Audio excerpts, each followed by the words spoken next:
everyone. Welcome to Market Domination. I'm Julie Hyman. That's Josh Lipton, live from our New York City headquarters. We are giving you the ultimate investing playbook to help tune out the noise and make the right moves for your money. And here's your headline blitz, getting you up to speed 1 hour before the closing bell rings on Wall Street.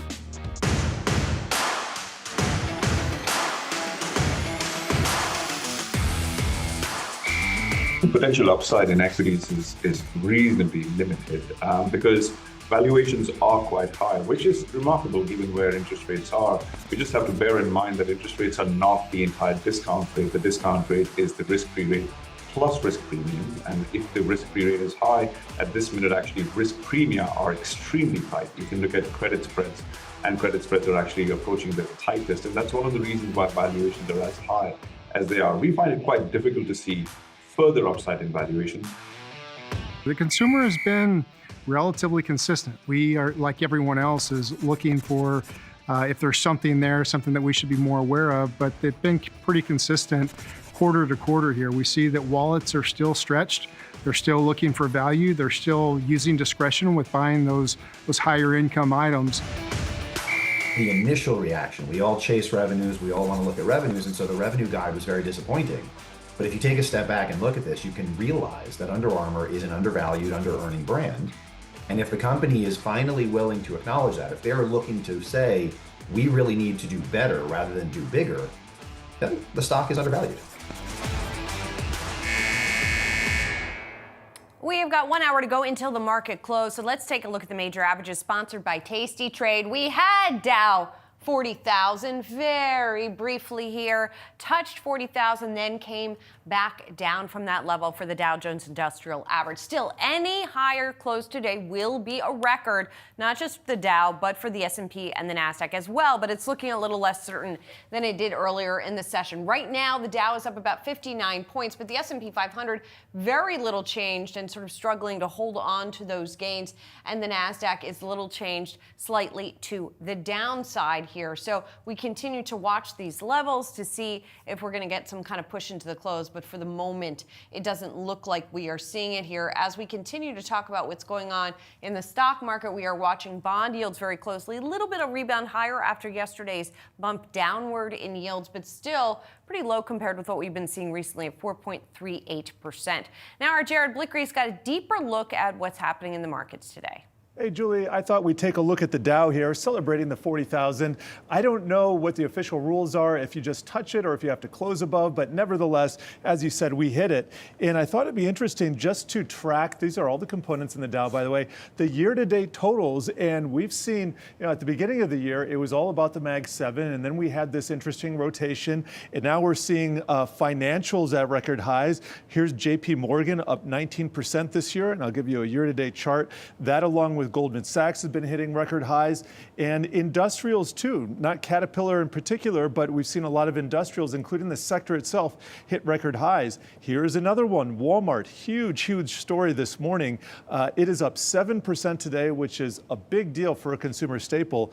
And this is a Walmart right here, breaking out of a multi-month base. So we're just seeing strength come from all these different parts of the market. Here's Microsoft. Microsoft hasn't done a lot this year. You can see it's been in a trading range itself, but we do have high hopes perhaps that the tech sector will get another boost. We have Apple finally bouncing back from these lows. It's come up pretty quickly, although you can see it's still mired in the red here on a year-to-date basis. And I could tick through the other sectors, but I think the bottom line is that we have a lot of strength, and I wouldn't be surprised if we see Dow 50,000.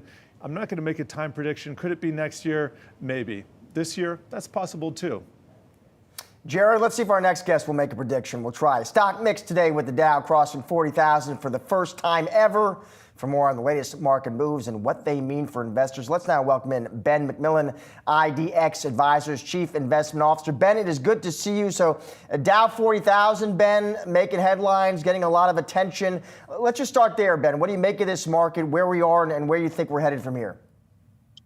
Yeah, I mean, look, after yesterday's inflation numbers, the news was fairly good. The economy remains strong. Inflation is moderating. I do think, equities are priced to perfection at this point. So, we would urge caution. it's also important to remember that this is a momentum-driven market. There's not, you got to be really careful to kind of pick and choose your value. We've already seen the rotation out of kind of the tech-dominated Mag 7 at the beginning of the year. Fast forward to today, in utilities, the XLU sector is outperforming the Qs. So I think that's in some ways very good. We're seeing a broadening. We're seeing more breadth as opposed to just 7 stocks carrying the indices higher. I wouldn't be surprised if we see, the indices continue to set highs throughout the end of the year. But again, urge caution here, because if you drill in under the hood, the consumer is driving the economy, but, there's an asterisk there. Defaults are starting to creep up. It looks like unemployment, might be showing some signs of weakness. And, if the almighty consumer falls, that's where we could start to see, a real correction. And so when you talk about things being priced for perfection, what kind of a scenario are stocks implying then at these levels? Well, one thing I think was interesting when again, we started the beginning of the year with kind of, 6 to 7 rate cuts priced in. Obviously, interest rates move everything. It's the discount rate for all risk assets, including stocks. After yesterday's, print, we still have 2 rate cuts. The market's still pricing in 2 rate cuts, which, I think is still fairly optimistic. I mean, you've even had, Richard Fisher, former Dallas Fed president, yesterday saying he was skeptical that, we'd have 2 rate cuts this year. And so I think that's the tail risk in this market, is that, the assumptions going into these equity valuations are still potentially a little bit too rosy. Now, again, the flip side of that is we've got record deficit spending. Let's look at kind of the elephant in the room, which is, what's powering this economy. Yes, it's the consumer, but part of that is because they're coming off, they've got a lot of excess savings after COVID. We have, deficit spending that's greater than 6%. With unemployment under 4%, which I don't know that we've ever seen, with the possible exception of kind of World War II.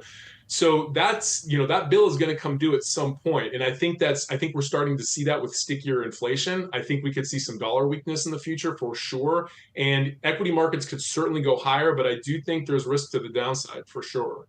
Ben, so what you're urging here is kind of cautious optimism. That's a theme. If that's true, Ben, how do I sort of invest in that theme? And, at least in the U.S. stock market, what sectors would look attractive to you, Ben, here? Well, I think we're starting to see kind of a broadening. One of the concerns earlier this year was that you had, or even last year, frankly, is that you had, a handful of stocks literally pulling the entire index higher. And so, a lot of equity strategists, a lot of investors wanted to see a broadening out of equity strength. And we're seeing that. Like I said, I mean, you start to see some of the more defensive sectors. Utilities is a good example. Value stocks, consumer staples. Starting to kind of pick up where, things like technology and the high-flying tech stocks have lagged off. So I think that's good. Candidly, I think, you're starting to see a move towards active management. This is a so-called stock pickers market. I do think that that's going to start to matter more. I think, the pockets of value for those that, are really taking a close look will, they'll be able to find it. But it's going to be much less of a, just kind of set it and forget it trade, and much more of a, pick your spots and really try and find the value stocks. Well, and you talked about utilities really seeing an uptick in demand. We've seen that group really start to pick up some steam here. Underlying that is this demand for more electricity, more power, in part because of data centers. You're looking at uranium specifically here because of the nuclear play. How do you think that is going to play out, and how does one play that? So that's an excellent point, and that is a big trend that we're starting to see unfold. And you're seeing that in commodities prices. I mean, look at copper. Copper is kind of trading part and parcel with utilities, and it's all part of this, as you said, kind of move towards electrification. All things EV, alternative energy, and there's an embedded EM play there too. If you look at countries like China coming back online, or India starting to emerge as big consumers, they're going to need a lot of electricity. They're going to need a lot of wiring for that electricity. And everything you mentioned is kind of part of that. And so I think, we're very bullish on copper. We're bullish on utilities for that exact reason, because we think we're in the early innings of kind of a secular bull market for, this move towards alternative energy, this move towards greater electricity, which, interestingly, copper, this kind of boring industrial metal, now all of a sudden is kind of an adjacent AI play.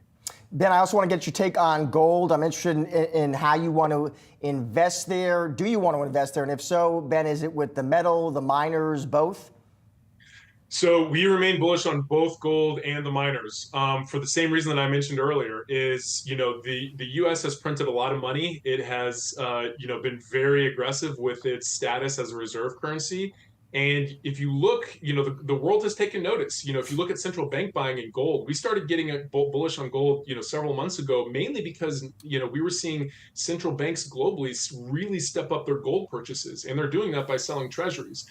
And that's the market saying that we're worried about the U.S. printing money. Let's not forget 80% of all dollars in existence have been printed, since COVID.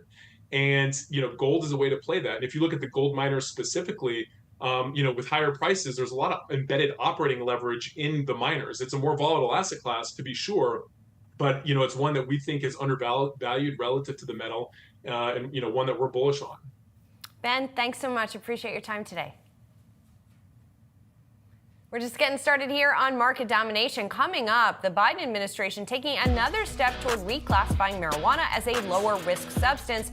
We'll get investor reaction later in the hour as cannabis stocks are soaring today. And Walmart shares rising after first quarter results impress Wall Street, but this isn't anything new as the discount megastore has been redefining retail for more than 6 decades. Yahoo Finance is going beyond the ticker to take a deeper dive into the company's biggest moments.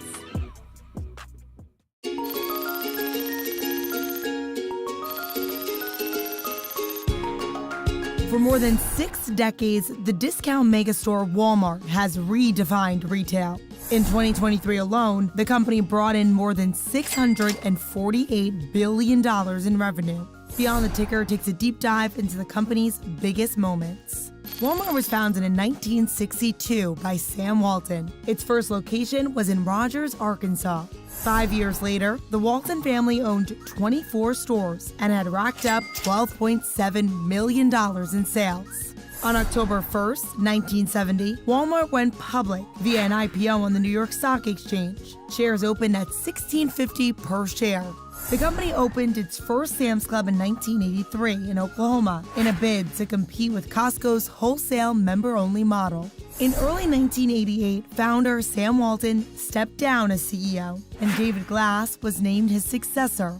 That same year, the first Walmart Supercenter opened in Washington, Missouri, creating what it's currently known for, that mix of general merchandise and grocery. In 1996, Walmart opened its first location in China and surpassed $1 billion in sales for the year. Walmart.com launched in 2000, allowing U.S. customers to shop online as Amazon.com began to take off. To compete with Amazon, among other online retailers, Walmart introduced free 2-day shipping in 2017. During the pandemic, the retailer boomed as consumers sought out the COVID-19 vaccine and meant cheaper groceries as inflation picked up. In late March, Walmart stock reached a record closing high of $61.45 per share, and it only keeps growing from here, with more than 10,500 stores in 19 different countries.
Time now for some of the day's trending tickers, top trending tickers on Yahoo Finance. Walmart shares rising after the retailer's first quarter results impressed Wall Street.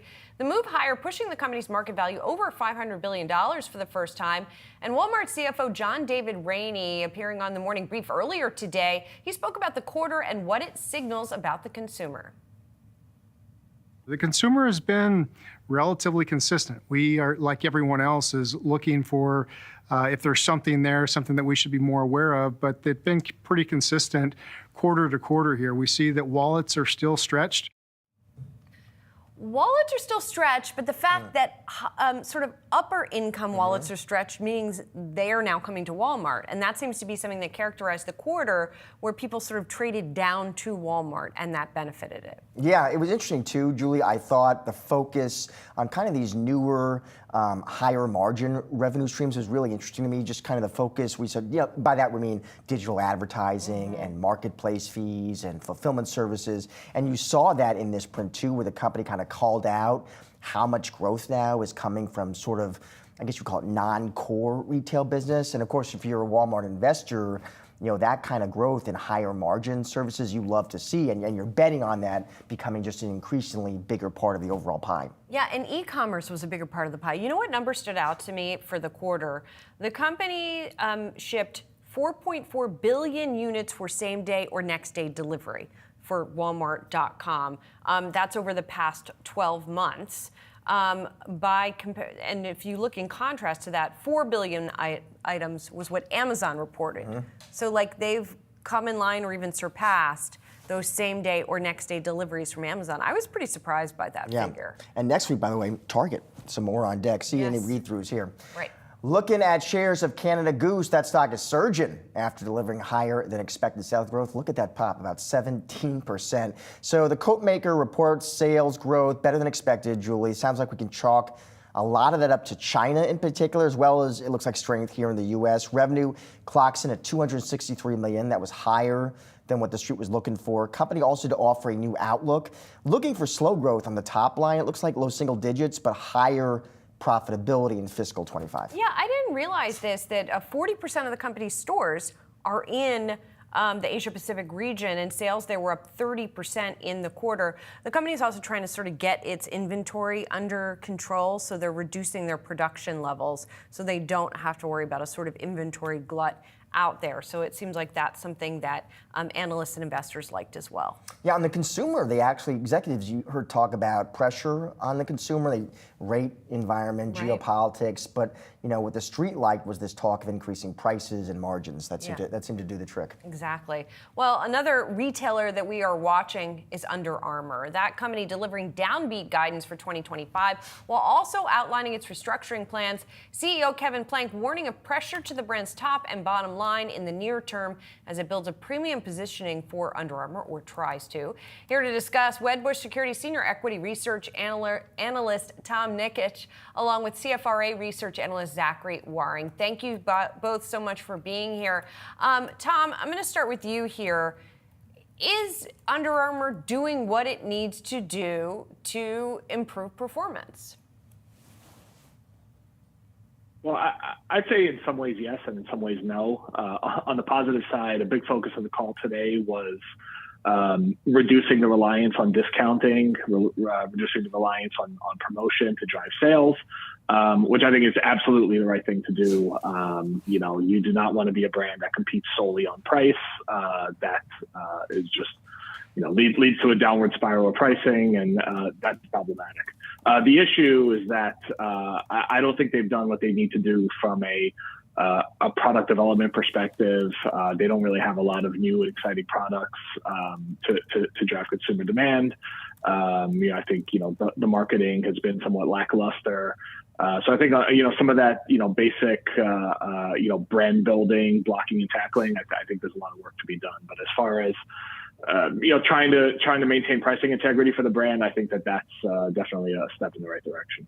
And Zach, let's bring you in here as well. And I guess same question to begin with, Zach, kind of big picture. You know, when you heard about the strategy, the restructuring, is it the smart, right move, Zach? Yeah, you know, been following this company for a while now, and I can't tell you how many times I've heard the word restructuring with them. And I'm having a hard time. I think investors have also lost kind of faith here too, believing management, just because they've had such poor execution over the past 10 years. They've had a really hard time outside of 2020, operating margins below 5%, well below peers. And even now today, shares rebounded from this morning's low. Shares trade over 30 times this next 12-month earnings. That's higher than Lulu and Nike right now, two companies that have always executed well. So, to me, I've been following this company for a while, and at this point, I'm really show me. And I'm kind of stepping away from, well, maybe, that this is what they say they're going to do. And I'm really more of a show me. I'd like to see a couple of quarters where Nike or Under Armour actually, starts to improve operating margins above 5%, and kind of goes towards peer averages. But I just haven't seen that from them. And I've heard this, 15 times in the last 10 years, restructuring, management change. And I'm just, at this point, it's a show me thing.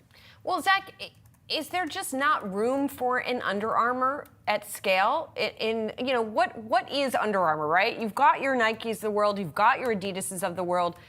In a more sort of existential way, and I don't even know how you answer this question, like what place does Under Armour have? What is its place?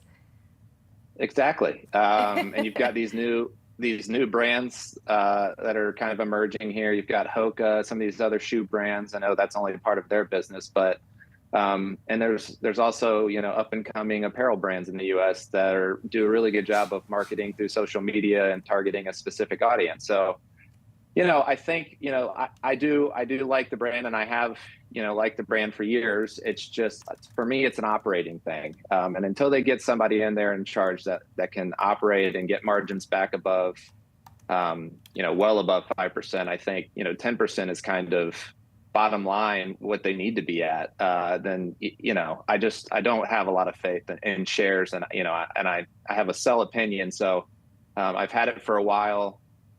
I'd like to, like I said, I'd like to see a couple of quarters where management executes and operating margin trends towards 10%. So Tom, let's bring you in here, and this is a good debate, Tom, because you have a very different view. You got an outperform rating, so you're a believer. How come, Tom? Make the case. Well, I would say my outperform rating is not predicated on them, currently, executing well or knocking the cover off the ball or anything like that. My outperform rating is a little bit more, if you just kind of think, risk reward basis, right? So, the shares are very, very beaten down. Sentiment is about as low on this name as you could possibly imagine. They had very, very downbeat guidance today. I would venture a guess to say that, when we get to the end of the year, I'd say the risk that the year comes in a little bit better than their guidance is greater than the risk that the year ends up worse than their guidance. It is a very competitive environment, but it is a very over a long period, it's been a good industry, right? The athletic wear industry grows. You're part of a growing pie. Generally speaking, people are dressing more casually than they ever have in the past. So, if you are able to get it right from a product and marketing perspective, there is industry growth to be had and to drive the growth of your business. They just haven't been able to capitalize on it. So, I'm just hoping that at some point they're able to just, turn it around, find, a new hot product to drive their business. And, if that is the case, then I think there's a very, very wide gap in, if you look at the market cap of Under Armour versus the market cap of almost any other athletic company out there, there's a very, very wide gap there. So I would think that there'd be an opportunity for the shares to re-rate higher. Zach, I think the other question here is, especially with the recent management shakeup, is whether Kevin Plank is still the right guy to be running this company.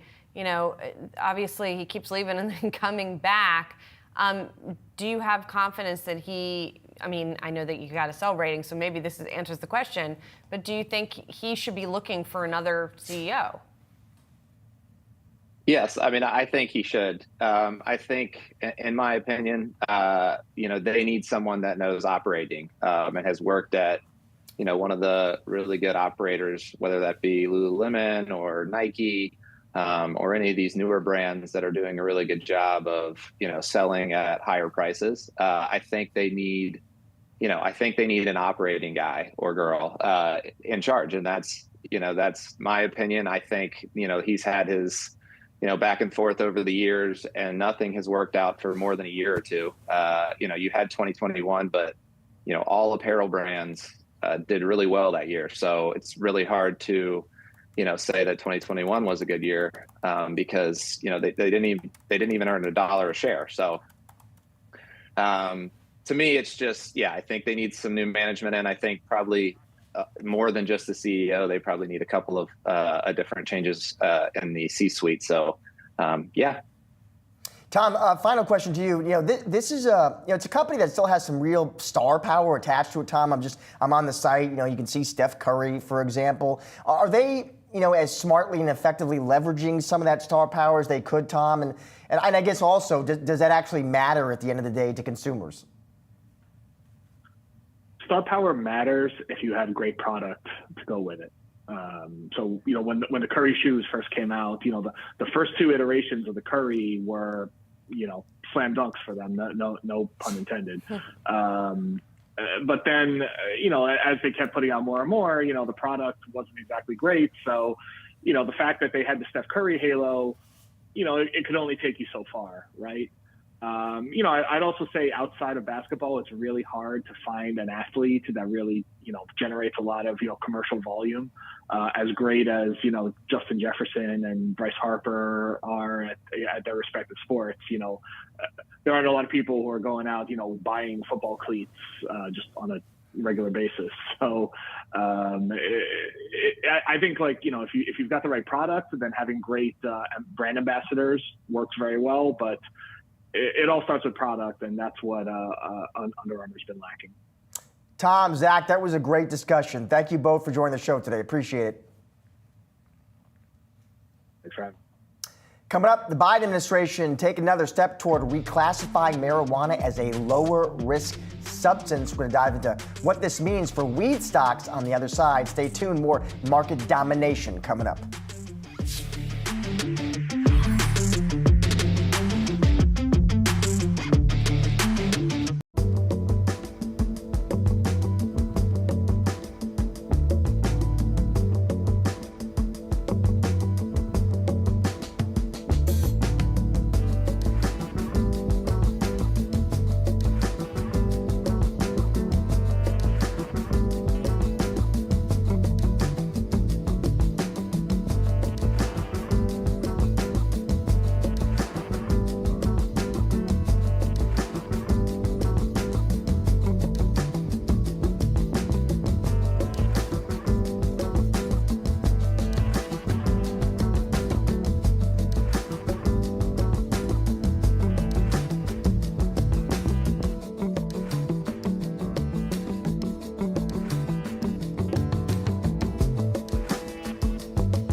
Cannabis stocks are jumping after President Biden publicly endorsed the Justice Department's recommendation to loosen restrictions on marijuana. He posted a video on X.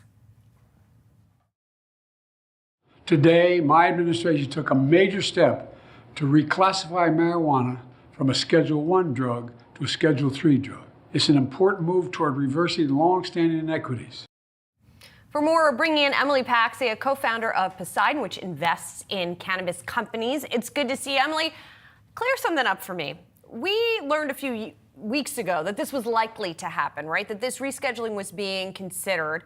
Then we got this announcement today and that statement by the president, and we got a big move upward again. Is it just that it's confirmation? Was there some question about whether it was going to actually go through? No, so I didn't have a question of whether or not this was going to go through, but we do know that prohibitionists who are out there like to try to poke holes in this process. Today's step is another historic step moving forward. What was really started with the president in 2022 calling for a review of scheduling from HHS. Then HHS put forth a very strong recommendation regarding where cannabis should live, which is not at Schedule I. And then the DEA took the step to recommend this. Today we're hearing that, yes, in fact, this is being acknowledged and that we are going to go into a 60-day comment period. So to me, this is just validation that this is working through the process that it should be working through as expected. And I think anything around cannabis reform has been very difficult for the past 10 years plus, obviously. And so anything that's working through an ordinary process and following the steps as it should is very confirmatory. And Emily, so you call this a historic step. What's the next step, Emily? What's the timeline here? So it appears we're going into a 60-day comment period, which we are all anticipating that the fatigued and beleaguered prohibitionists who are trying to still challenge the progress of cannabis reform will come forward with fear-mongering tactics and try to throw weak data points out. But the benefit of having cannabis reform and regulation over 10 years with adult use in the Colorado market and expanding from there is that we have many, many data points actually proving to a net positive effect of legalization and regulation of cannabis. In terms of the rescheduling, does this actually move the needle for companies' bottom lines at this point? Is there a real effect on business as it's done today? This is an important step because it does change the tax considerations of these businesses. We do have at Schedule I, we had the 280E tax code applied to our businesses, which creates an effective tax rate of north of 70%. And when you're trying to grow businesses in a fragmented market structure like we have in the United States with patchwork regulation and only intrastate commerce, it does become very challenging for these businesses. And there's been a lot of analysis of what happens. This basically set the stage alongside the Commerce Clause challenge, which is working through the judicial process right now, to say that 280E is not applicable to these businesses. And that is really important in terms of flowing through, to your point, to the bottom line. However, rescheduling alone does not change certain structural components to our markets, such as access to the exchanges. It doesn't open up yet commercial banking in terms of allowing for custody of the stocks. And those things do impact the way these businesses trade because they're very thin. Now, since the DEA news, we've seen increasing volumes in the top names in the industry, including, for example, Ascend Wellness Holdings is seeing more volume basically in the last few days than they've seen in the prior years. So it's interesting. There's definitely a tension coming to the sector, but only about 7% of our names are traded with institutional capital.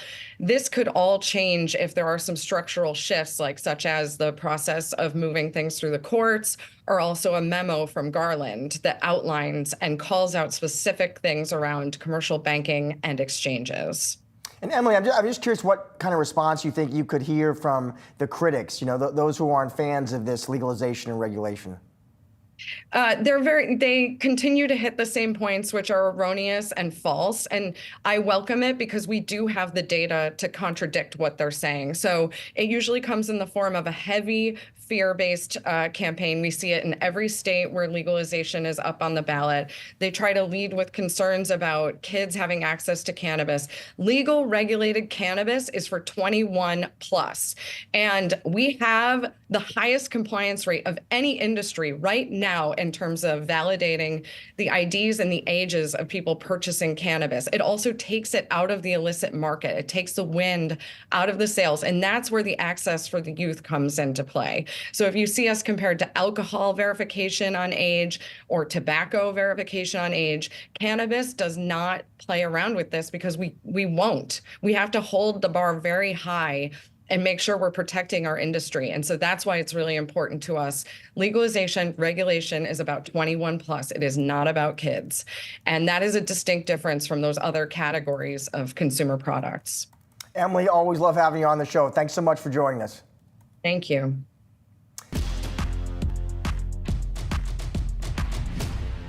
Let's look now at some calls of the day. Wolf Research reiterating outperform on NVIDIA and AMD and raising its price target on NVIDIA to $1,200. That's up from $900. This was an interesting note, Julie. So, I mean, listen, the team at Wolf, they still like NVIDIA for sure. But it sounds like the analysts making a tactical shift in priority, adding Lisa Su's AMD to the Wolf Alpha list, which from what I was reading is a group of stocks which they think, listen, this is a group we think it could show big, meaningful outperformance over kind of a 12-month time frame. And in part, it looks like no surprise, this is AI related. Analysts likes what he hears from about AMD's AI product pipeline. Well, and a lot of this also has to do with the relative performance of these two stocks. Yep. AMD's up about 11% this year. NVIDIA's up 92% this year. So the analyst is looking at these two names and saying, well, NVIDIA is great, but that it's already risen a lot. The company's out with its earnings next Wednesday after the close of trading, and the analysts say we are not expecting an exceptional beat when NVIDIA reports, but we do anticipate a much stronger second half. So this, I think the alpha list also has to do with sort of, as you said, more tactical. And so if there's more room for upside because one stock hasn't gone up as much, it kind of makes sense. And and about valuation, about AMD, he says, we believe the premium multiple is warranted given that AMD has, he says, clearly earned a seat at the AI table, Julie. Indeed, a seat at the AI table. Oh, that we all should get some seats there. Let's talk about Deere as well. The shares of that company sliding after it trimmed its full year net income guidance, and Deere noting further softening in global agricultural and turf demand. One figure that stood out to me, which is not from Deere itself, but rather from the Department of Agriculture, is that net farm income is forecast to fall about 26% this year. That's the biggest drop we've seen in 2 decades. Now, there have been some big years. That's why it is such a big drop. The last couple of years have been better. But nonetheless, you understand why they are not setting up as well. Yeah, exactly. I mean, I was reading these reports really kind of chalking this up to lower grain prices, which of course means growers, farmers, they've got less money to buy Deere equipment. I saw Deere execs saying we're proactively managing our productions and inventory levels to adapt to demand changes. And not surprisingly, this is not Deere specific either. I mean, there are industry trends we're seeing. AGCO, CNH, also rivals, they reduce their outlooks as well. Yeah, and I should mention that analysts were positive that Deere is taking good steps, to your point, to reduce inventory and make sure that they don't end up with too much product as demand is pulling back a little bit.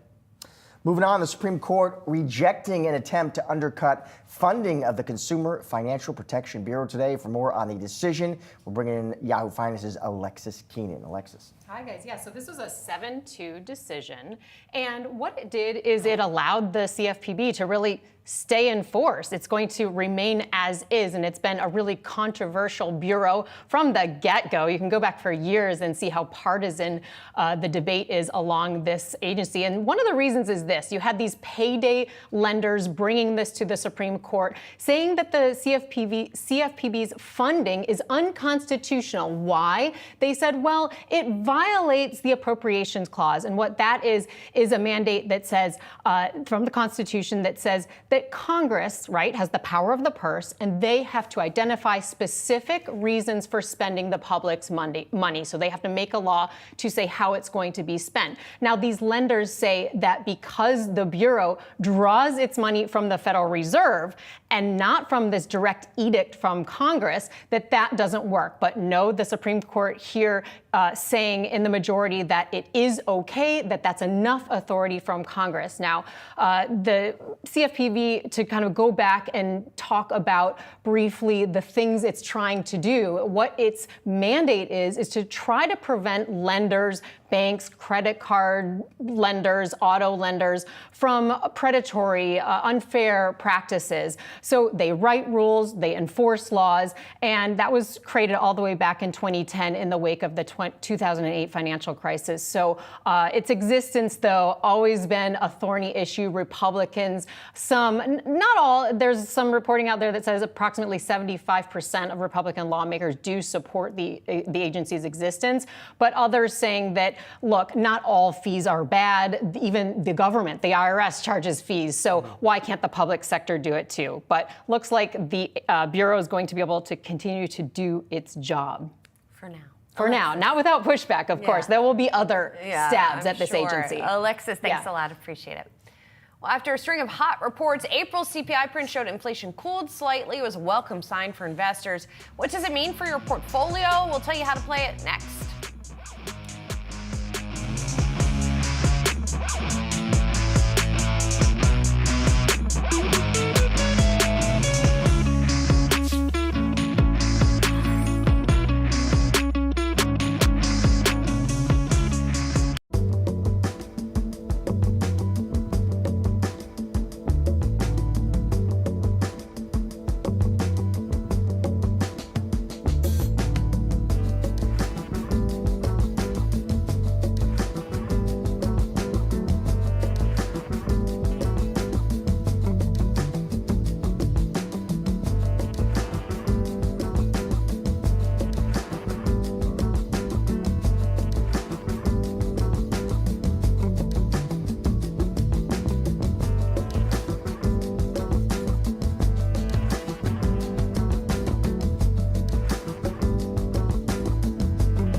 Interest in electric vehicles hitting a speed bump in 2024. That's according to a new report from automotive research firm J.D. Power. Yahoo Finance's Praz Sumaranian joins us here with the details. Praz. Yeah. Big headline here. For the first time in 3 years, EV buying sentiment dropped, and they've been doing this survey since 2021.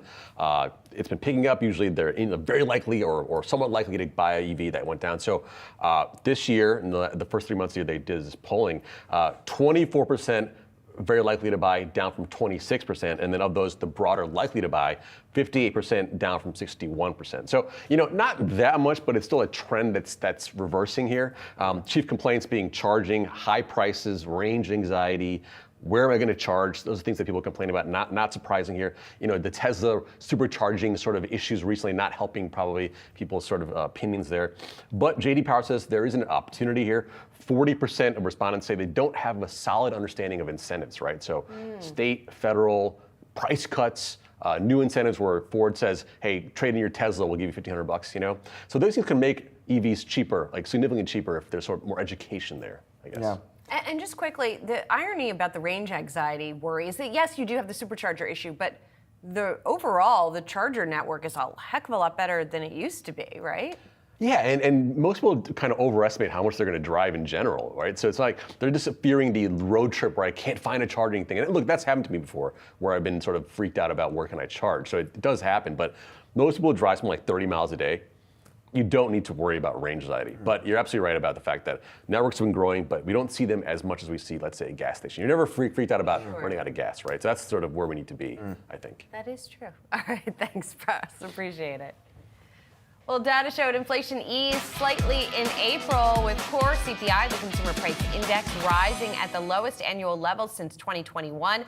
The latest data, welcome read after 3 straight months of hotter than expected prints. So where are the opportunities for investors?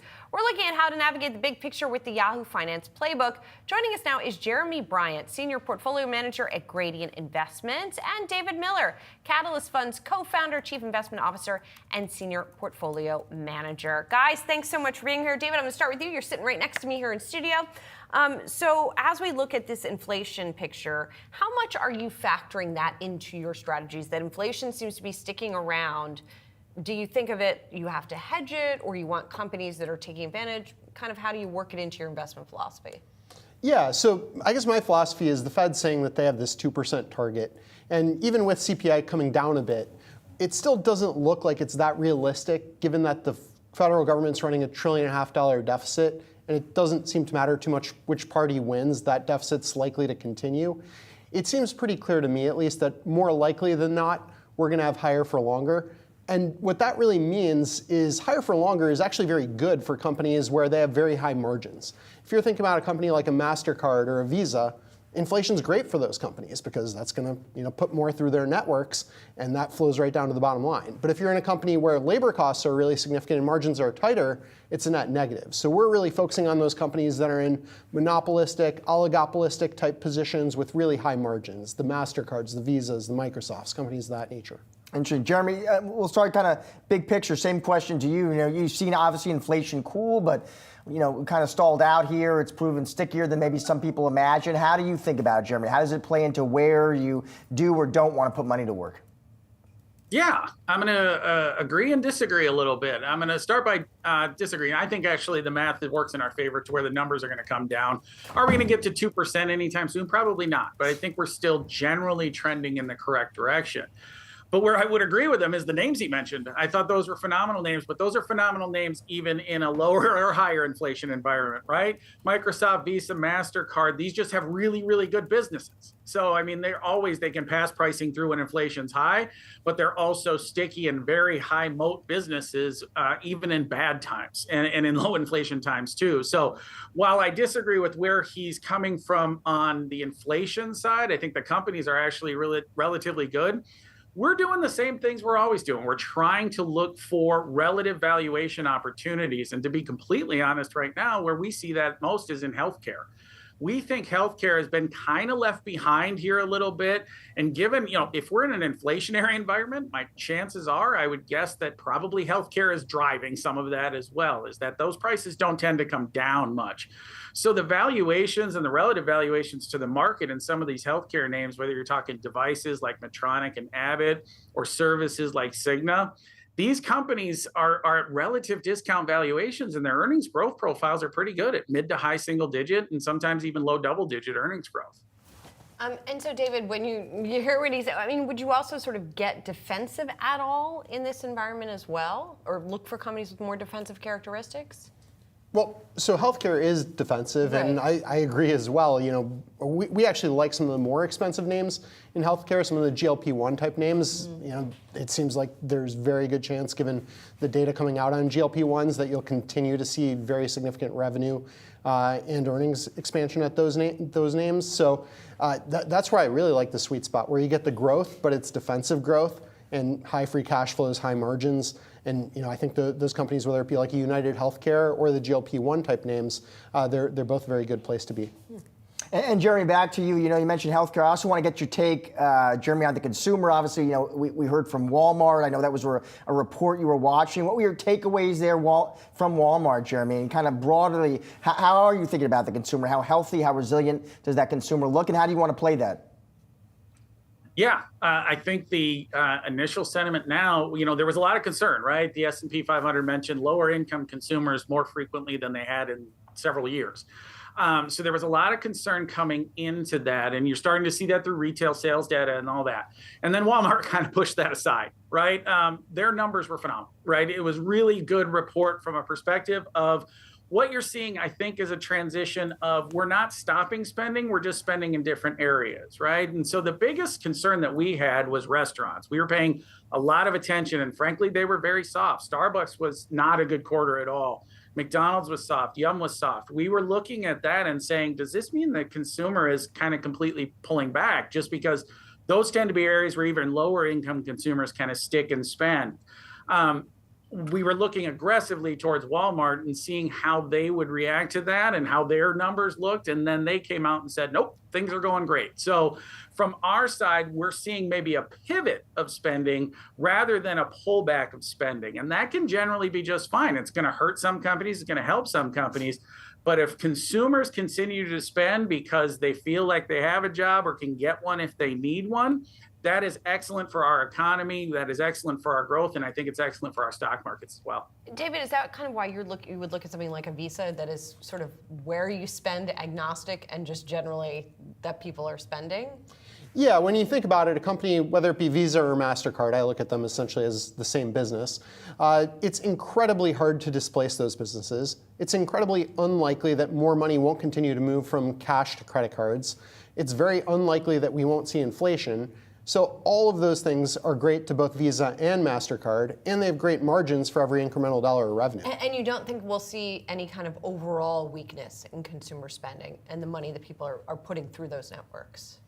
Yeah, I think as long as you see unemployment numbers stay as low as they are, we really should see that strength continue. But I think there's other ways to benefit from those types of phenomena. Like you can look at currencies. You can borrow money at a 0% interest rate today in Japan, take $1 million from Japan, lend it in the US and get 5.3.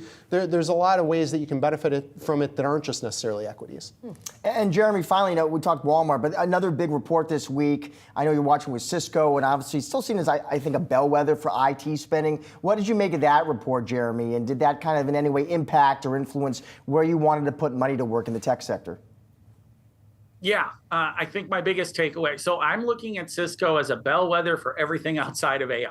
Right? Because that, they tend to play in those spaces. And, there might be some infrastructure and things that you have to spend, but really people aren't looking to Cisco as an artificial intelligence play, at least at this point right now. And so every dollar of CapEx, if you will, that we've heard talked about amongst the large enterprise consumers and spenders in the space is going towards artificial intelligence. So I wanted to see what Cisco said with regard to everything else. And everything else, it still at this point looked a little soft to us. I mean, they brought their numbers down, or at least the guidance was a little soft of expectations again. It popped 4% aftermarket, which I was a little surprised by, but now is a much more what I would call a rational argument based upon what they said and what they announced. So our biggest takeaway on that is if you are not in artificial intelligence or some way in that value chain at this point right now, your budgets are probably going to be the same to smaller going forward. So you have to be careful there, and you have to pick and choose your battles about who actually benefits from this type of spend, because those dollars are allocating aggressively towards one thing and being taken away from other areas. And I think, frankly, Cisco is one of those areas it's being taken away from. All right, Jeremy, David, thank you guys both for joining us today. Appreciate it. Thank you. While we're wrapping up today's market domination, do not go anywhere. We've got you covered with all the action following the closing bell, including the latest earnings from Applied Materials. Stay tuned for market domination overtime on the other side.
There's the closing bell on Wall Street, and now it is market domination overtime. Let's get you up to speed on the action from today's session, sponsored by Tasty Trade.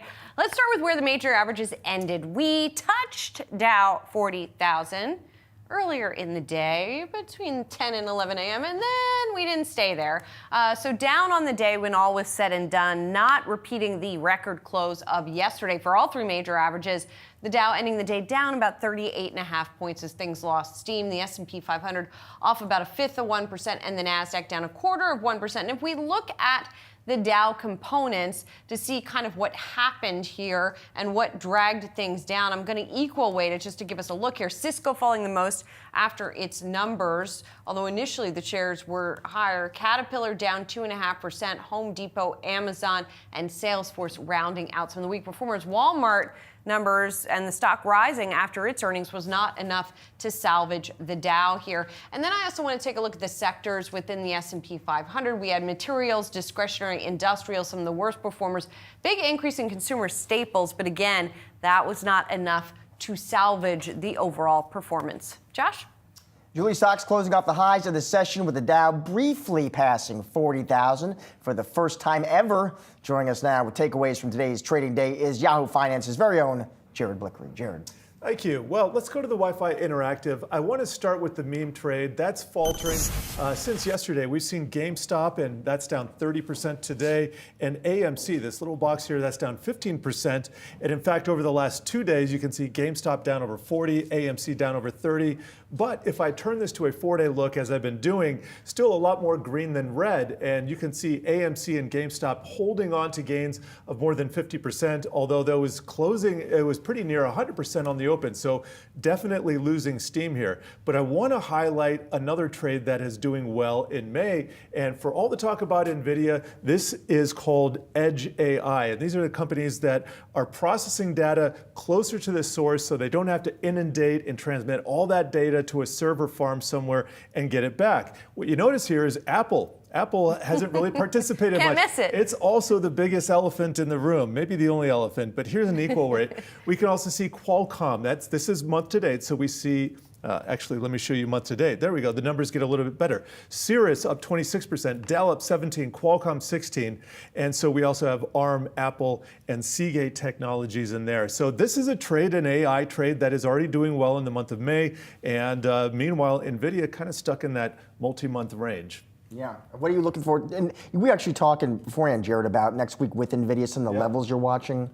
You know, 750 is a big one to the downside, and then we have the record highs. I don't know that offhand here, but I think 750. If there is some kind of a disappointment, we're going to see NVIDIA come down to meet that. And let me just put a chart on real quick. I do have on the Wi-Fi Interactive. Here's NVIDIA. And let me show you, here's the year to date. We've just kind of stalled out, and here are these highs, 900, 1,000, something in there. So my point was we could go down to 750 if it's not favorable, and if we punch above, well, guess what? Probably a new leg that we have to the upside. And it's already up 90% Yes, year to date. already. Yeah, already. The meme stock, well, we had some fun earlier in the week, didn't we? And now things are kind of continue to fade, right? Yeah, I don't have a lot to add to the meme stock thing. I think it's just kind of faltered over the last 2 days, still holding on to some gains here. What I'm interested is where the hot money is flowing. And if we look, let's get a 4-day look on the Wi-Fi Interactive. These are my leaders and sentiment markers. You'll notice in the upper left over the last 4 days, GBTC. That's my Bitcoin proxy. So Bitcoin has been seeing some of those edge flows, a different use case for edge here. Cannabis flying, that's, you know, are we ever gonna get that bill passed in Congress? We'll see. Or the reclassification.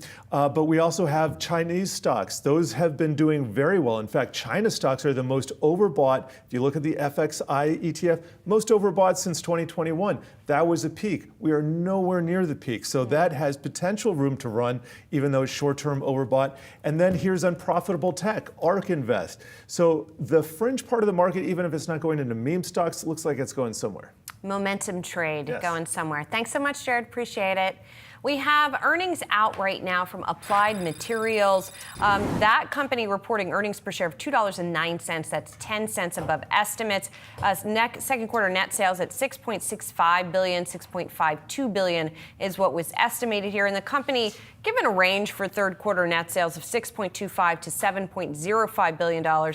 Analysts have been looking for $6.59 billion. So it looks like the shares are not doing a heck of a lot at the moment. In terms of year to date, they are up about 33% here, Josh. Yeah, it's had a tremendous run. I mean, it's about 30% this year. It's up around 80% over the past 12 months. So it was real strong heading into the print. And obviously, you care about this name because they're a big maker of chip making equipment. So they supply names like TSMC, Intel, Samsung. I mean, you really name it. And investors, obviously, they like to hear good things from AMAT because they will take that as sort of an indication of better times ahead for the chip industry. And obviously, when you talk AMAT, you talk China because AMAT is restricted in what it can ship to China. You know, China would like to be a big global tech powerhouse. The Biden administration has other plans.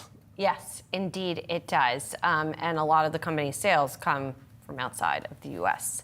Applied Materials just coming out, as we talked about, and reporting those better than expected results on the top and bottom line, but the share's not doing much at the moment. Joining us now is Corey Johnson, Futurum Chief Market Strategist. Easy for and you he's to not say. just exactly, and he's not just joining us.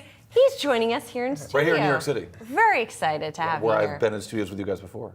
Yes, but in This is special. New York City, same city, this is different, Corey. studio. Yes, it is. Exactly. So let's talk about AMAT, shall we? Yeah. With that company coming out, and the market reaction is kind of meh. I mean, the guidance is you could drive a truck through Yeah, that guidance. yeah. I don't know how that's guidance. I mean, really, like Yeah. saying it's going to be somewhere near something up or down.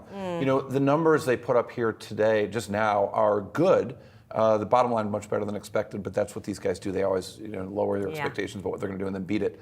I'm going to dig through the release a little bit more. But what's really interesting is that they've got lots of different pieces of their business, and that their foundry services business has actually been doing quite well. Well, some of the other businesses have not, and so these numbers are just about flat from where they were a year ago. And we talk so much about expectations when we look at the market, but companies that get bigger are better than companies that get smaller. Cisco was a case in point yesterday. Cisco trading up after the close when they put up a print that was 13% up lower than it had been the previous year. The networking segment was down 27% for a company that sells networking equipment. So the market was briefly fooled by that, but a shrinking company, not a good thing. Growing company, good thing. And I think the thing we want to hear from AMAT on the call is a real understanding of what's is the turnaround happening in semiconductors across the world. Because we've gotten really mixed results from different semi companies over the course of the last few weeks. Yeah.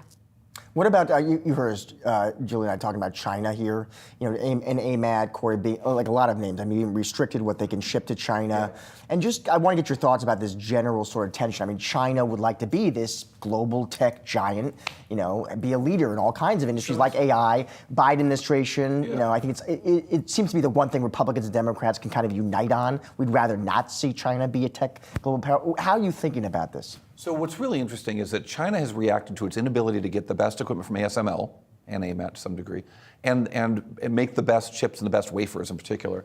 And not, of course, they can't buy the chips, also the best chips from NVIDIA and from AMD that they would like to buy. So they've responded by going into the market and creating the ability to make, some people like to refer to them as old semiconductors or semiconductors on 45 nanometer or something you would think is worthless. I think of them as foundational semiconductors. They are the semiconductors that do most of the work and are most of the sales. It's not the fastest, sexiest stuff, but it's the stuff the world needs the most. And so from ASML results, for example, what you saw is their sales into China went from, as I recall, for about 6 quarters ago, about 15% to 49% year-over-year growth. So fantastic growth of selling semiconductor equipment manufacturing equipment to China, right when we're here talking about the Biden administration and Republicans agreeing on bans of semi-cap equipment to China. So it'll be curious to see again on the call and when I read the release a little more from AMAT, what they did with China and what their business was like into China. So bottom line, it seems like most U.S. semiconductor companies have managed to successfully navigate all of these restrictions by selling in those altered products into China. Maybe more to the point that China's that the semi-cap equipment companies are selling the ability, the equipment that will manufacture these chips in China, so they may never get out of China. But China is a net exporter of chips, not an importer, and that's going to be even more so going forward. How do you think, Corey, about, you talk about AI competition geopolitically, how do you sort of think about who's ahead right now, if you were asked, US or China? Oh, absolutely, unquestionably what's going on in the US and the Why Biden is that? administration. Because there's freedom and creativity and people want to develop here, they want to develop in Silicon Valley in particular, and that's where the smart people are. I mean, you were in the Bay Area for a long time, and I've been there for even longer. And there is so much excitement about AI right now, and it is really a foundational change. Since you still live in that, has that dulled at all in the past 6 months, 12 months, or only still ramping? It has. And is it too much excitement? Surely You've seen a lot of these cycles. There will be busts, but this one really does feel different in that this is a real foundational change in what the technology can do. And you'll hear, by the way, it's so interesting because you've seen these. You'll hear that it's foundational, it's paradigm, internet, mobile, AI. You agree with that? I 100% agree with that, and you're seeing it in the results. One of the differences, AI and machine learning have been around for generations. But the ChatGPT moment was an iPhone-like moment. It was a Netscape browser moment. It really showed us how things are really going to change in the future. And the evolution in the last year is just jaw-dropping. And you mentioned NVIDIA earlier. We get results next week from NVIDIA, and that's it's going to be really interesting. I really expected them to lower expectations and put a little damp on the fire a little bit last quarter, and they did quite the opposite. And so this could be a really interesting earnings release. So I'm glad you brought up NVIDIA, because I actually am writing about NVIDIA for tomorrow's Morning Brief newsletter. Shameless plug. Please subscribe. That's a must Yahoo read. Finance Morning. It is a must read. But I'll give you a little tease here. Like, just looking at how much NVIDIA's data center business has grown and is expected to continue to grow. Yes. And I was looking at other companies, right? If you look at other companies that have grown a lot in the past, like Tesla had a year in 2013 when its sales were up 387%, but it didn't even have $2 billion in sales. Right. And you're talking about a company that is growing its sales on an annual basis, doubling, tripling, but the sales are in the really triple big digits. Numbers. Yeah. Billions of dollars. Never seen anything like this. I mean, has any other company been this big and been continuing to grow by this much? We've never seen anything like this, ever. There's nothing like it. What's also interesting is that NVIDIA, and we'll see how this plays out, but NVIDIA's also jacked their gross margins. In other words, they're selling everything they make. They're making things as fast as they can. They're inventing and iterating faster than any chip company really has ever.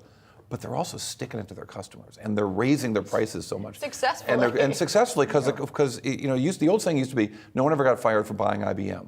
Well, right now, if you're building a data center, you buy the NVIDIA chips. It's just what you do, and whatever they're going to charge you, you're going to buy those chips. So it doesn't matter if it's a build out happening with, but again, you have all their customers, many of their customers saying, we're going to start to design our own chips. Now, I doubt that Google, Meta, Amazon, are all going to be able to create chips as good and as well as NVIDIA has. It's hard to do. It's the hardest thing maybe that's ever been done.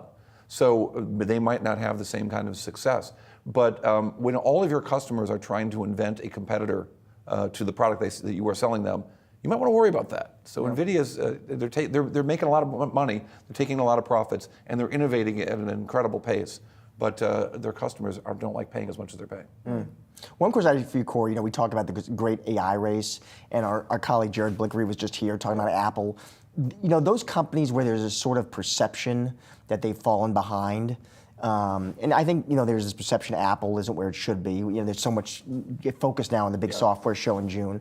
Do you think it's so early innings that we're still shaking out winners and losers? And if you've got the money the engineers, you can play. You're still catching up. Apple's fine, but did you see the Larry David episode where he starts screaming at Siri? Oh my gosh, it was the perfect moment. It was the perfect moment. So I think that it really demonstrates the frustration that people have with the Apple product and the lack of AI there, because that's something AI would help.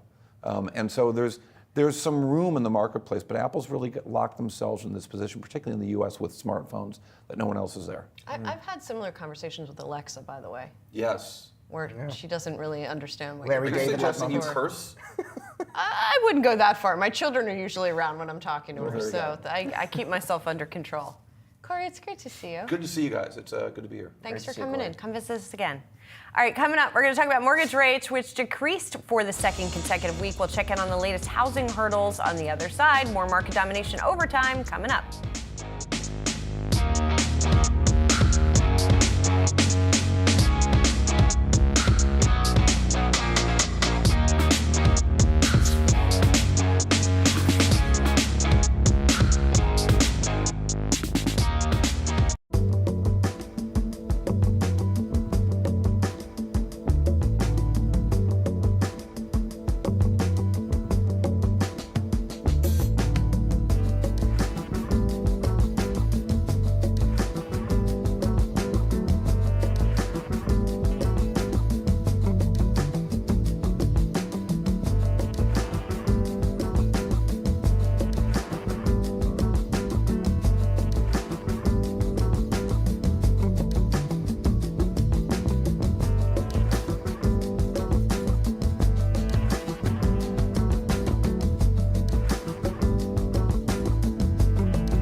Let's recap today's session for you, sponsored by Tasty Trade. We've got all three major averages that fell today after earlier hitting records, then pulling back, the Dow in particular touching 40,000 before finishing the day down 0.1%. The S&P and the Nasdaq also lower. Walmart was the standout, though. Both in the Dow and the S&P was the best performer, up by 7% following its earnings.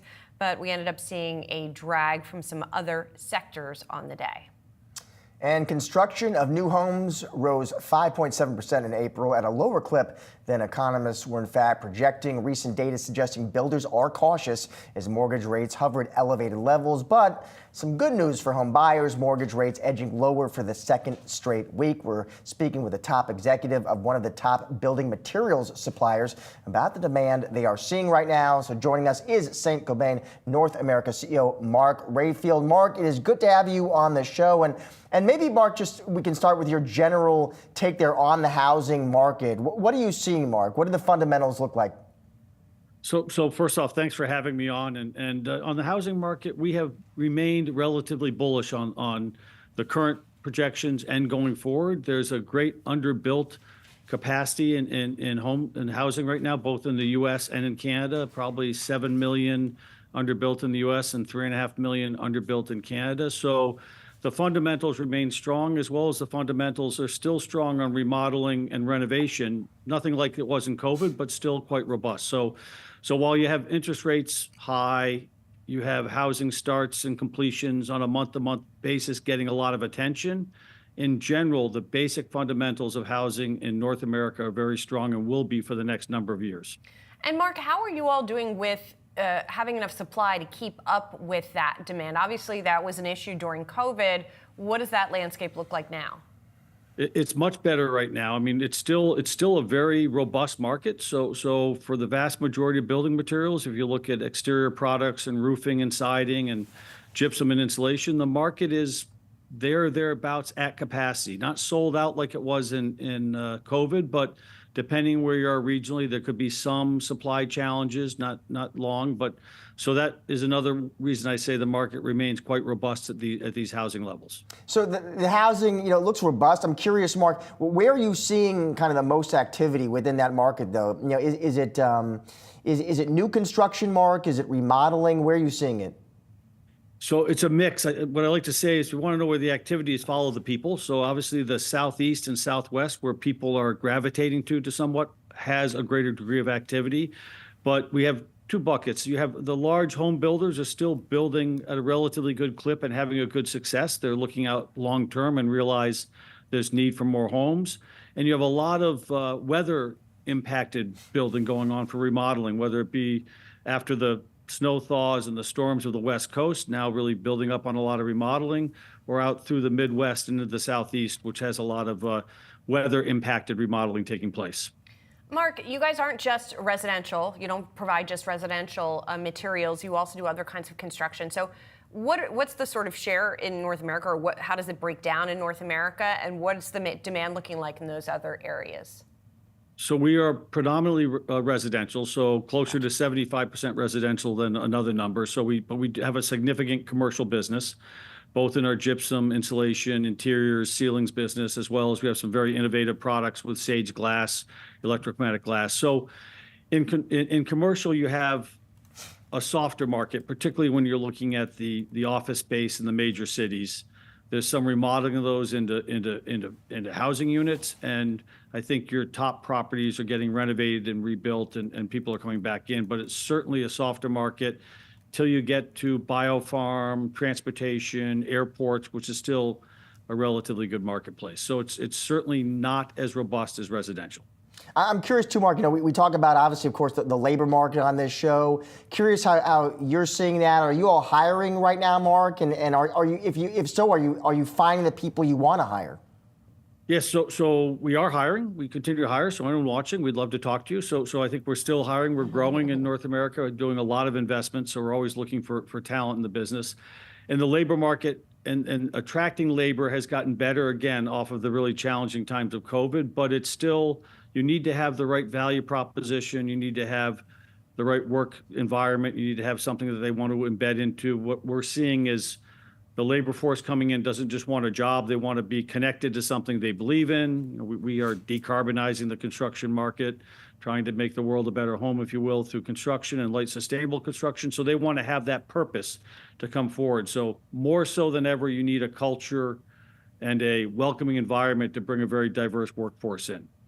Mark, I want to go back to the beginning where we talked about mortgage rates and that we are Yes. starting to see a little bit of a tick down. What kind of magnitude of tick down in those mortgage rates will we need to see to unlock really sort of the next tranche of demand for residential construction? Yeah. That's a great question. I can give you an opinion. I don't think I have the answer. You know, the reality is that I think if you look at some of the stuff out of the National Association of Home Builders and some numbers, if you were to go down in the 6.25%, you know, another 4 to 5 million people could afford a home today. If you go down to 5%, it's another 10 million. So just getting to those levels brings the affordability gap up for, you know, really 10 million new people to enter the housing markets. The real lock is also just people with a 3% mortgage. Will they sell their house and go to a larger or a new house for 6%? Right now, maybe when you get below 6, I think you start to see people start to unlock that. The historic average of mortgages is in the 7% range if you take the long view of it. So we're higher than we're used to in the last decade, but we're not outrageous. Right. Mark Rayfield, thanks so much for your perspective. Appreciate it. Thanks for your time. Have a great day. Take care. You too. And checking in now on oil as U.S. crude stockpiles decline for a second week. It's a positive signal for demand. Yahoo Finance's Ines Ferre here with the latest on the oil market. Hi, Ines. Hi, Julie. Yeah, when we see stockpiles decreasing, that is bullish for oil. So taking a look at where we're at today, we did see WTI and Brent crude on our Wi-Fi Interactive. You can see that those arose today. Both WTI just above $79 per barrel. Brent crude also higher. Year to date, by the way, WTI is up about 12%. Brent crude is up about 10%. Now, oil has been going a little bit higher over the last couple of sessions. We do have the expectation that the Fed will be cutting rates. So part of the reason why we have seen oil go higher is because of that expectation. That would be bullish for oil because lower rates would stimulate the economy. That would be good for demand. I do want to mention something else that's going on in the energy market, and that is natural gas prices. You can see that natural gas is at around $2.50. That's up about more than 2% today. But I want to show you a 1-month chart so you can see up 43% over the last month. EIA data showing that last week's build fell short of estimates. That's also bullish for natural gas. You've had recent production shut-ins. That's been bullish for natural gas, and analysts are expecting that the summer will be hot, so you will have some demand. Remember that we saw natural gas prices at below $2 back in around April, where you just saw a glut of supply in the market. That has changed over the last several weeks. And by the way, in that last CPI report that was reported yesterday, you saw two components of the energy index which were down month over month in April. One of them was electricity. The other one was natural gas. Natural gas coming off those lows recently. Inez, thank you. Appreciate it. Thank you. Time now for To Watch Friday, May 17th. Starting off in the South, voting for Mercedes workers in Alabama to join the United Auto Workers will wrap up tomorrow. This is another major test after UAW President Shawn Fain's victory in Tennessee, where workers at a Volkswagen plant voted to unionize. Moving over to the Federal Reserve, we'll get some comments from Fed Governor Christopher Waller in the morning. This coming after a big round of Fed commentary today, including Cleveland Fed President Loretta Mester.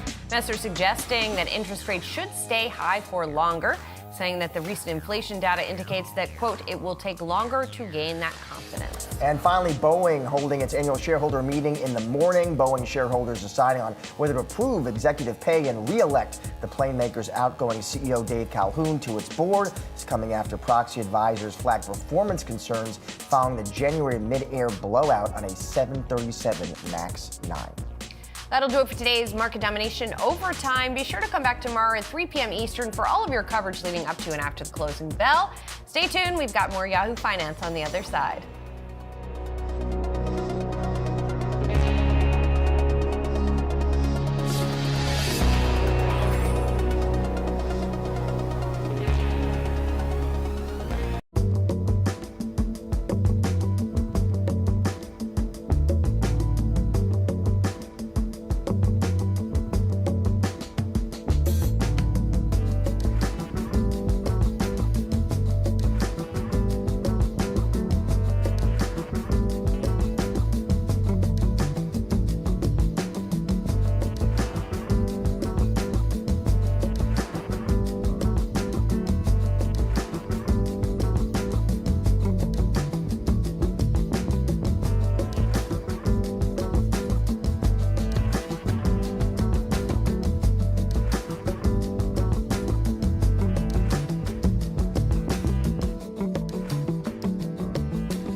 The consumer broadly has been pulling back from dining out and heading back into the kitchen. In the past quarter, Walmart's customers were drawn in by low prices, especially in the grocery category, while restaurant giant Dine Brands saw same-store sales fall across its major brands.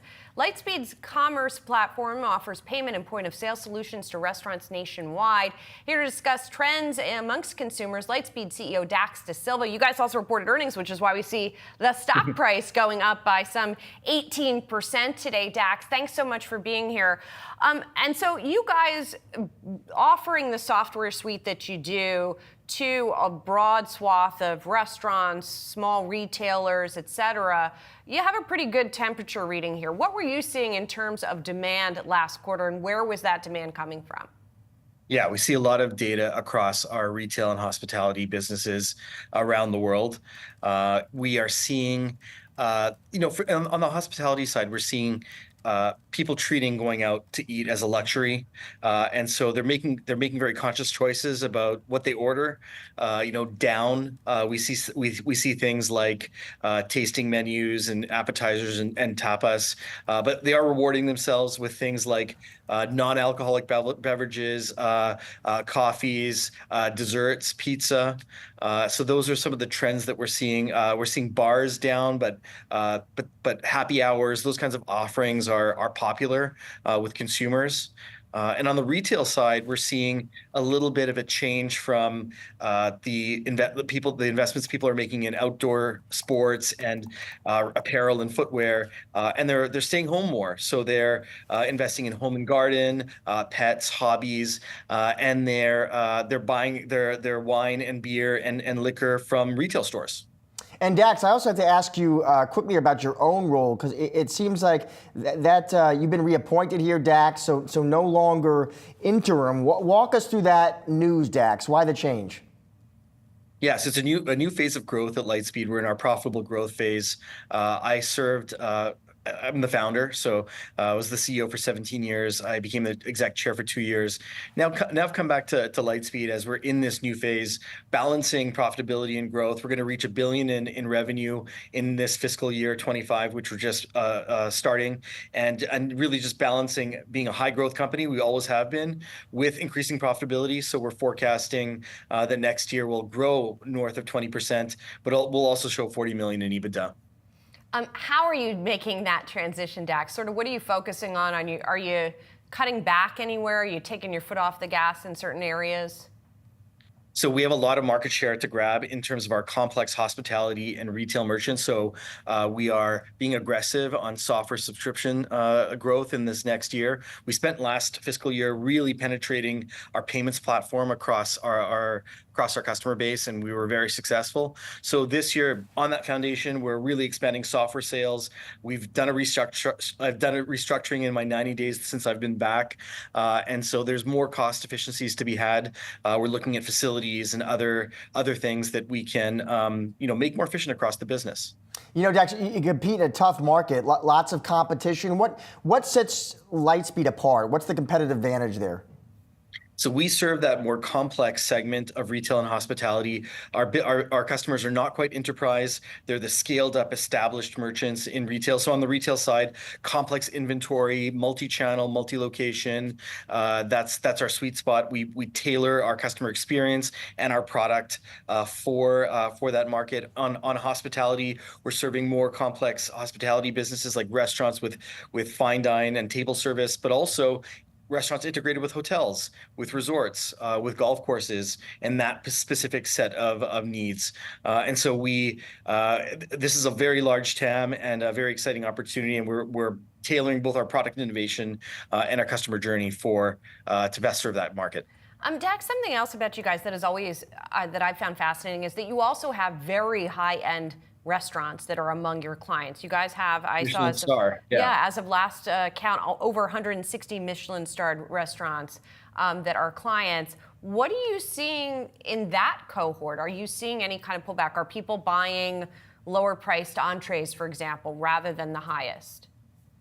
On the customers using our flagship products, which is got more high-end customers, we actually saw a GTV grow by 29%. So there is, I think, a health among those businesses that may not be seen across the broader market. And Dax, just for merchants who might be listening right now after this show, any kind of insight or guidance you could offer, Dax, about how to optimize growth right now? So we're leveraging AI across a lot of our product suites so that we can give recommendations and streamline the mundane tasks. I think that leveraging AI in your business so that as a business owner, you can focus on the guest experience or the curation of your retail products. That's where you want to spend your time. So, a platform that gives you leverage by removing some of that some of that repetitive work is where you want to be. And you want to get the recommendations, like, for example, on hospitality, we'll give you recommendations on what are the menu items that the current consumer is really excited about. Dax, it was good to have you on the show. Thanks for joining us. Thank you. On the other side of the break, we're heading to the NFL in the latest episode of Lead This Way. That's next on Yahoo Finance.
The NFL needs no introduction, and neither does Troy Vincent, former Philadelphia Eagles cornerback turned NFL insider.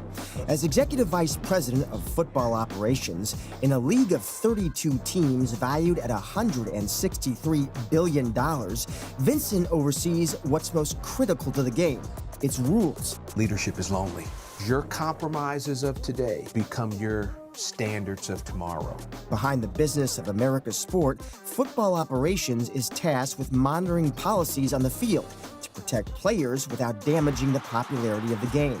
And Vincent is doing it at a time when the NFL's coaching and player development are being questioned, even by former quarterback legend Tom Brady. With the NFL's commercial success and growing fan base, there's a reason why it's often hailed as one of the country's greatest unifiers.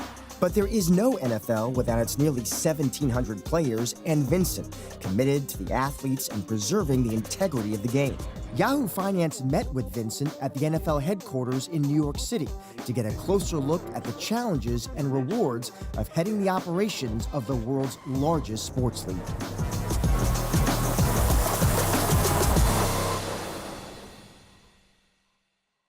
So Josh, this is where the Art McNally Game Day Central is where I probably spend during the season 98% of my time. So this is when I hear Aikman, Joe Buck say, Anytime it's you in hear New York. any announcer, this play is going back to New York or is being reviewed in New York. Right in here. This is what they're talking about. Let's go.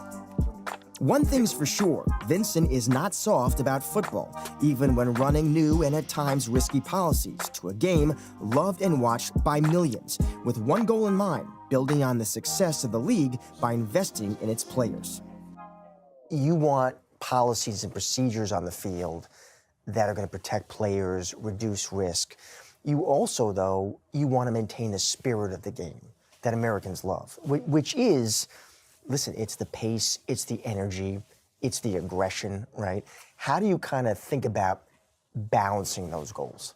So I'm in a unique position from my former years as being on the field. And it's preserving the game that Americans and those who are abroad have come to love. They love points. They love the excitement. They love these memorable moments, while being responsible of protecting players from unnecessary risk. I come from an era where there were things that we did, that I did personally, things I was taught that really have no place in the game. Such as what, Troy? What's an example? Like just using a helmet as a weapon, like trying to really inflict harm to your opponent. That was the mentality. Before joining the executive team, Vincent got his start in the NFL as a first-round pick in the 1992 draft to play with the Miami Dolphins. As a cornerback, he helped the Dolphins reach the AFC Championship game his rookie year. But Vincent really made his mark when he signed with the Philadelphia Eagles, where he made 5 consecutive Pro Bowls. But as Vincent says, football was a different game in his time.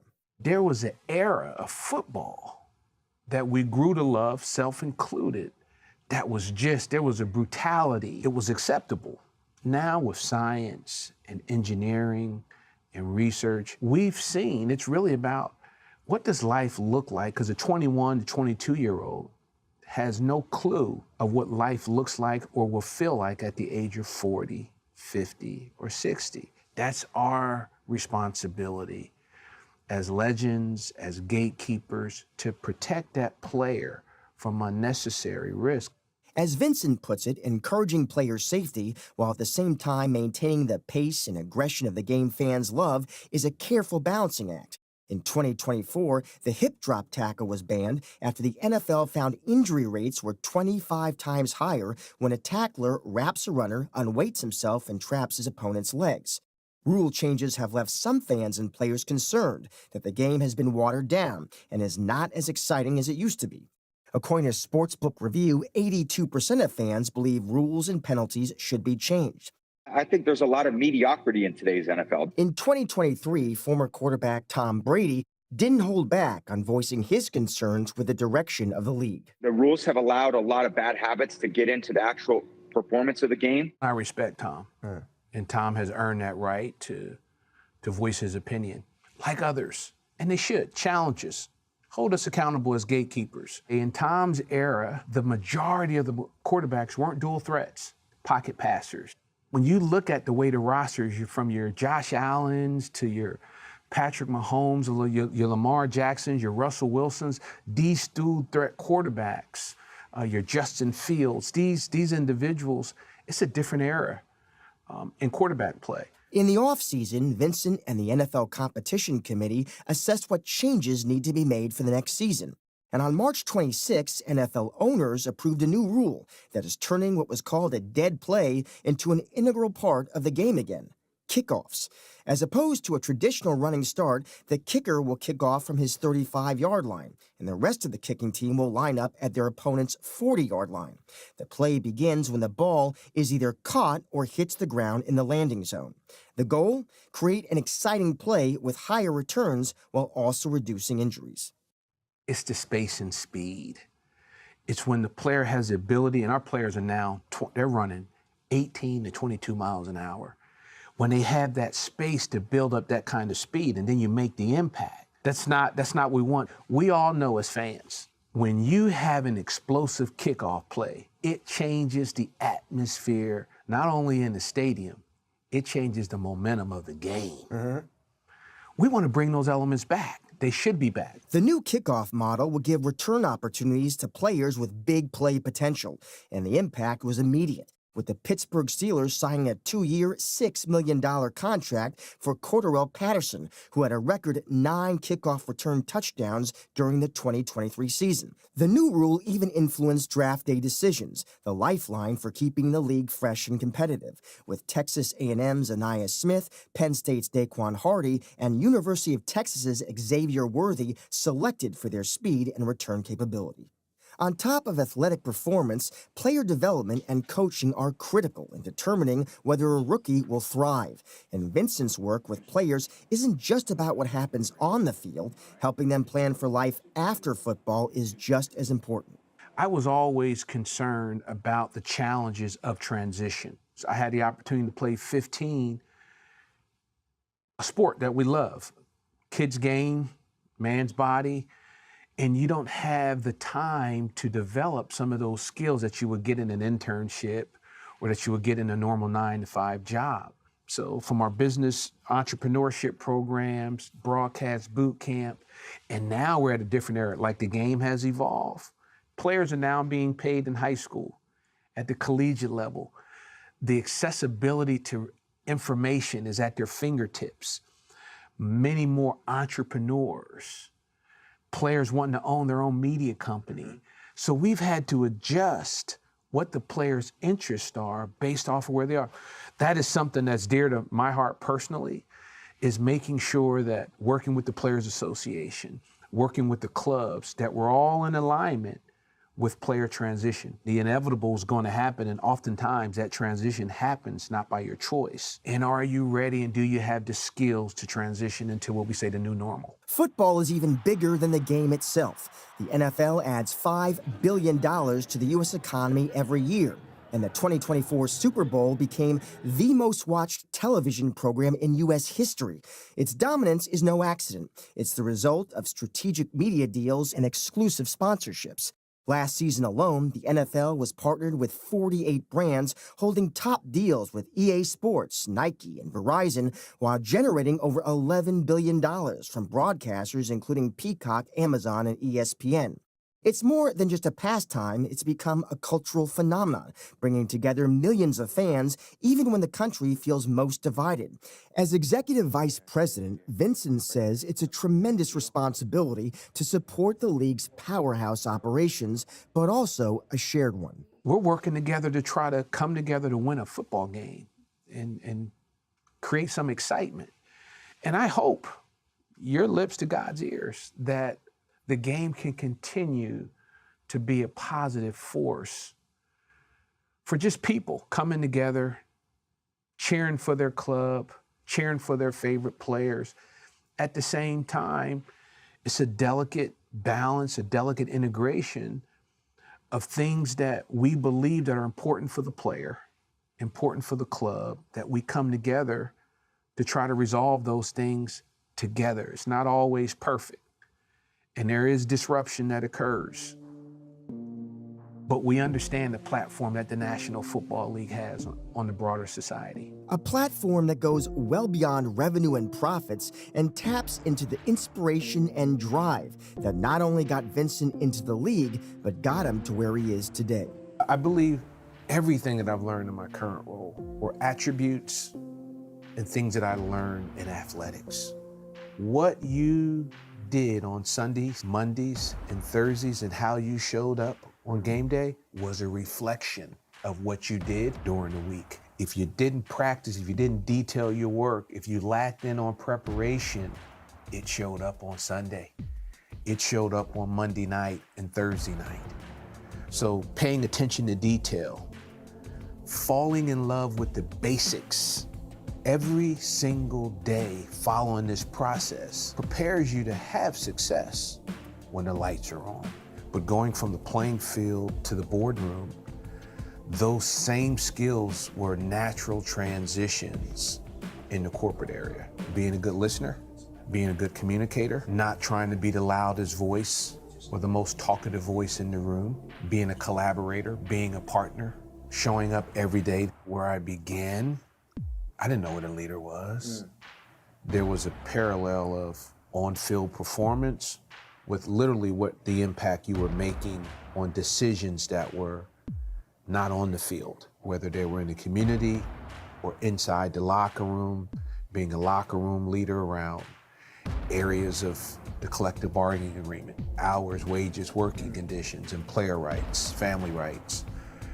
Now, being mature in my current role, 15 years here now at the National Football League, it's really about people and getting people to believe in what your objectives are, what your goals, and their why. Why is important for them to at least hear what you're saying and buy into moving in that same direction.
Let's take a look at what's trending after hours. Shares of Take-Two are sinking after it reported fiscal fourth quarter results.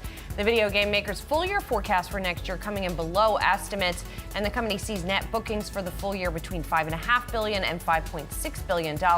That's far below the nearly $7 billion expectation. Despite that weak outlook, Take-Two's fiscal fourth quarter topped estimates across adjusted EBITDA and adjusted earnings per share. And there's one more important thing here. Take-Two announced the hotly anticipated Grand Theft Auto 6 will come in the fall of 2025. Previously, fans were told the release would happen next year, but they weren't given a specific time frame. Plus, shares of Cracker Barrel Old Country Store tumbling here after the restaurant chain announced plans to slash its dividend by roughly 80% to 25 cents per share. The reduction comes as the company looks to spend millions upgrading its brand and stores. The CEO saying the company has to be better than everyone else to compete in an increasingly tough environment. And shares of Reddit rising after announcing a partnership with OpenAI, up 14% as the agreement grants OpenAI access to Reddit's internal data, enabling OpenAI's tools, including ChatGPT, to train on Reddit content. The deal will also bring new AI-powered features to the social media company's site, and OpenAI will become an advertising partner for Reddit. Josh, that's something that Reddit talked about when it had its IPO, that it might do this kind of thing. Yeah, I know. I'm curious to hear how Reddit users feel about this. That'll be an interesting question. Great question, yeah, indeed. Maybe we'll hear. That wraps up our show for today. Be sure to come back tomorrow, 3 p.m. Eastern, for all of your coverage leading up to and after the closing bell.